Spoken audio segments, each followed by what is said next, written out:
Good day everyone, I'm Teacher Justin, and for today let's talk about factoring perfect square trinomials. So let's have this item. We have to factor x squared plus 12x plus 36. Now, our first step in factoring perfect square trinomial is for us to prepare our two groups. Then we get the square root of the first term, so the square root of x squared is equal to x. Then lalagay natin yan sa ating first term ng bawat group. Okay? Then, ang susunod nating step will be we get the square root of the last term, square root of 36, and we know the square root of 36 is 6. So, lagay natin yan sa last term ng bawat group. Okay? Then, for the operation of this perfect square trinomial, kukunin natin yung sign nung nasa gitna.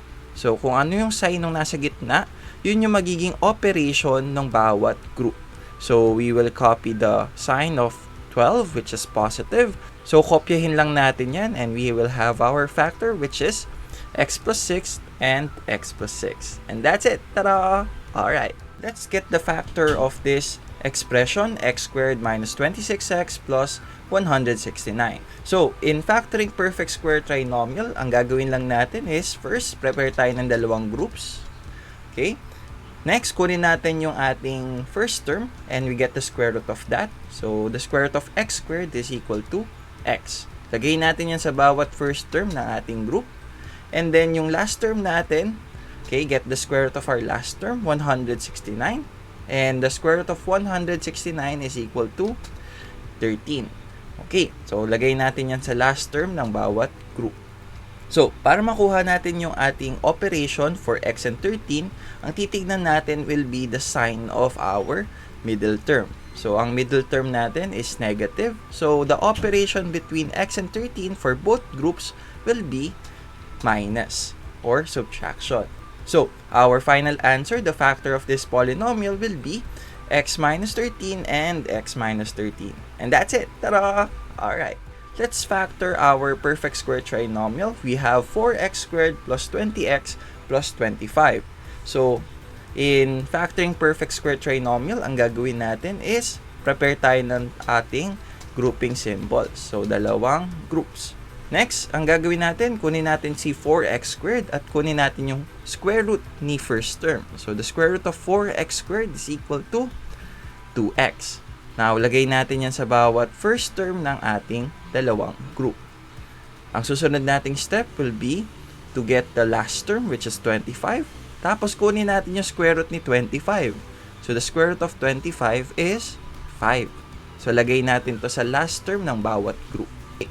Next, ang huling step natin will be titignan natin yung sign ng middle term and that will serve as the operation na gagamitin natin sa bawat group ng ating factor. So, it is positive. So, we will have addition for both groups. And that's it. We have 2x plus 5 times 2x plus 5. Ta-da! Alright. Okay, let's factor this perfect square trinomial, 9x squared minus 42xy plus 49y squared.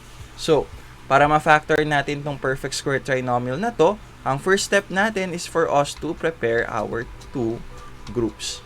Then, ang susunod nating step, we get the square root of the first term. So, yung square root ni 9x squared. So, the square root of 9x squared is equal to 3x. Ayan, lagay natin yan sa ating first term ng bawat group. So, next, ang susunod nating step will be to copy our last term and get the square root of that. So, the square root of 49y squared will be equal to 7y. So, lagay natin to sa last term ng bawat group. Then, our last step will be alamin natin kung ano yung operation between 3x and 7y. So, para makuha natin yung operation na yon, titignan natin yung ating middle term. Kung anong sign ng middle term, yun yung operation na gagamitin natin. So, the sign of the middle term is negative. So, we will use subtraction for both groups.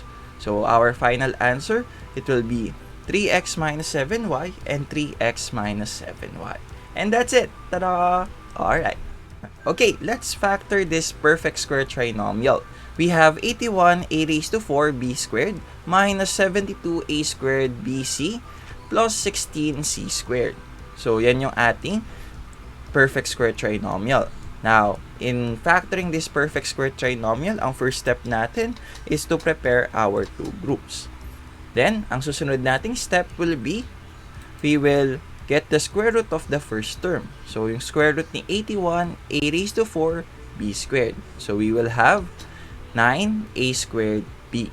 So, lagay natin yan sa ating first term ng bawat group. So, we have 9a squared b and 9a squared b sa second group. Okay. Then, let's get the square root of the last term. So, the square root of 16c squared. So, that will give us an answer of 4c. So, yung 4c na yan, lalagay natin sa last term ng bawat group. Okay. Now, let's identify kung anong operation nilang dalawa by looking at the middle term. So, anong sign ng middle term natin? Yun yung operation na gagamitin natin sa bawat group. So, it is minus. So, lalagay natin dito is minus and minus. Okay? So, the factor of our polynomial, it will be 9a squared b minus 4c and 9a squared b minus 4c.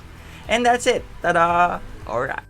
And that is it. If you like this video, give it a thumbs up. If you have comments, questions, recommendations, suggestions for my next video, please leave them in our comment section below. Share this video and subscribe. And for more videos like this, you can go to my channel, Teacher Justin. And that is it for today. Again, I'm Teacher Justin. Goodbye, God bless, and stay safe. See you on my next video. Peace.